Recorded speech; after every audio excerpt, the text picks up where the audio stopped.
I think that's a very common sense policy to have.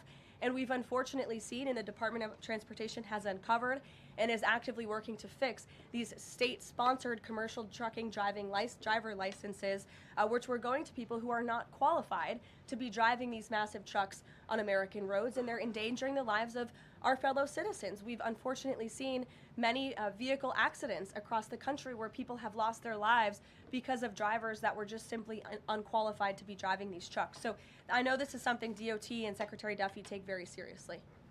Peter. Thank you, Caroline. Based on the way that things stand right now, is Operation Southern Spear about drugs or is it about oil? What I will tell you, Peter, is that the Trump administration is focused on doing many things in the Western Hemisphere. The president has taken a new approach that has not been taken by any administration for quite some time to actually focus on what's going on in our own backyard. And there are two things that are very important to this administration. Number one, stopping the flow of illegal drugs into the United States of America, which we know has killed hundreds of thousands of Americans. The president promised on the campaign trail that he would demolish the foreign terrorist organizations and drug cartels around the world, especially right here in our own hemisphere, and you have seen that he is delivering on that promise. With respect to the oil and what happened yesterday, the Department of Justice requested and was approved for a warrant to seize a vessel because it's a sanctioned shadow vessel known for carrying black market sanctioned oil to the IRGC, which you know is a sanctioned entity. So the president is committed to stopping the illegal flow of drugs into our country. He's also fully committed to effectuating this administration's sanction policy, and that's what you saw and the world saw take place yesterday. And because he said the president is trying to do a lot of things at once, he talks a lot about how he thinks the way to bring down prices for everything would be to bring down the cost of energy. Would he use this seized Venezuelan oil to try to help Americans with affordability here in the United States? Well, what I can tell you right now, the vessel has been seized, as you know. And the Department of Justice did that in conjunction with the Coast Guard and the Department of War. The vessel is currently undergoing a forfeiture process right now.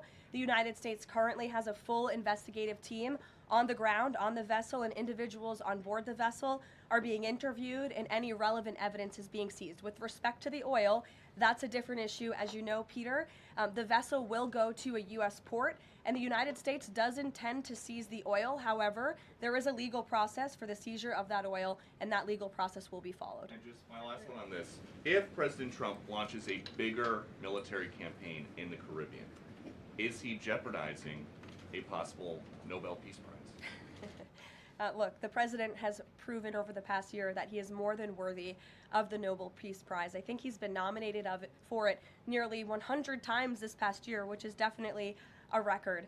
He's solved, I think, 9 conflicts around the world. We are up to now. He's actively working on the Russia-Ukraine war, which is the big one as we speak, and has been over the past year. With respect to any additional action in Venezuela, I'm definitely not going to get ahead of the president or the United States military. Mary. It now seems all but certain that the Obamacare subsidies will expire at the end of the year. It means more than 20 million Americans are now bracing for their health care costs to soar. Is the president prepared to let this happen, or is he going to step in? The president is prepared to take action on health care, and he wants Republicans on the Hill to do the same. As you have seen, Senate Republicans put forth their own legislation earlier this week. As for the subsidies that are set to expire, I would like to remind you and everybody at home why this is on the brink of happening. Democrats wrote Obamacare.